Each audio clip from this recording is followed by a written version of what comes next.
come to Divar because it breaks my heart to see such a old mango tree that has gone down, which is over 100 years old. It was so iconic to the village of Divar. But I'm very sad and heartbroken to say that I will not able to revive this tree because this entire tree has been broken from the base.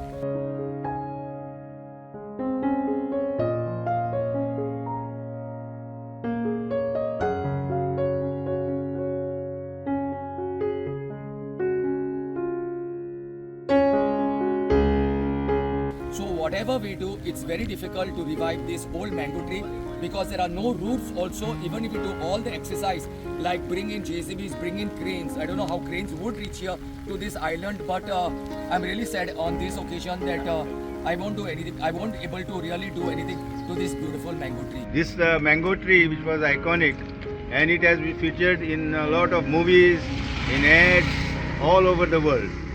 And unfortunately, yesterday this came down. This is a tree more than 100 years old. And this iconic tree was so famous that people who entered Divar, first thing they wanted to come to this spot. Once you came to this spot, they sat under the tree and you got the solace, all your worries, everything were over.